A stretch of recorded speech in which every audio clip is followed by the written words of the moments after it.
ഇന്നെന്താ വീണ്ടും പുതിയൊരു കല്യാണ വിശേഷങ്ങളാണ്.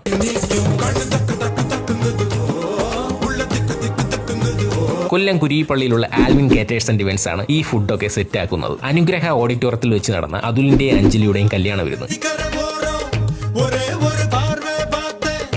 3000 പേർക്കുള്ള ഫുഡാണ് തയ്യാറാക്കുന്നത്. പൊറോട്ട അടിയൊക്കെ ലൈവായിട്ട് നടക്കുന്നു. പിന്നെ അപ്പവും ചപ്പാത്തിയും, തേങ്ങാ കൊത്തിട്ട ബീഫ് ഫ്രൈ, കല്യാണ ബിരിയാണി, ദമ്മിട്ട ചിക്കൻ ബിരിയാണി, കൂടെ ചിക്കൻ കറിയും, ഡെസർട്ടിന് ഗുലാം ജാമും ബ്രൗണിയും ചോക്ലേറ്റ് ഉണ്ണിയപ്പവും കാരമൽ പുട്ടിയും, ജിലേബി കൗണ്ടറൊക്കെ ലൈവാണ്. ഷുഗർ സിറപ്പിൽ നിന്നെടുത്ത ജിലേബിയിലേക്ക് വാനില ഐസ്ക്രീമും കൂടെ. ഡെസർട്ട് സെഷനിലെ ഹൈലൈറ്റ് ഐറ്റവും ഇത് തന്നെ. അതുപോലെ ഗുലാം ജാമിനും ഐസ്ക്രീമിനും. അതുലിന്റെയും അഞ്ജലിയുടെ മുഖം കൊത്തി വെച്ച fruit craving, herbal tea counter, salads, welcome drinks ഒക്കെ റെഡി. അങ്ങനെ എല്ലാം സെറ്റാക്കി ആൽവിൻ കേറ്റേഴ്സ് ആൻഡ് ഇവന്റ്സ്. ഏതാണ്ട് 25-ലേറെ വർഷത്തെ എക്സ്പീരിയൻസ് ഉണ്ട് ആൽവിൻ കേറ്റേഴ്സ് ആൻഡ് ഇവന്റ്സിന്. കൊല്ലത്ത് എവിടെയും ഇവരുടെ സർവീസ് പ്രൊവൈഡ് ചെയ്യുന്നുണ്ട്. ഈ വീഡിയോ കണ്ട് ആൽവിൻസിൽ കല്യാണം ബുക്ക് ചെയ്യുമ്പോൾ ഒരു സ്പെഷ്യൽ ഡിസ്കൗണ്ട് നിങ്ങളെ കാത്തിരിക്കുന്നു. കോൺടാക്ട് നമ്പർ ഇവിടെ കൊടുത്തിട്ടുണ്ട്. അപ്പോൾ അടുത്ത കല്യാണത്തിന് കാണാം. Stay follow Trivandrum foodies.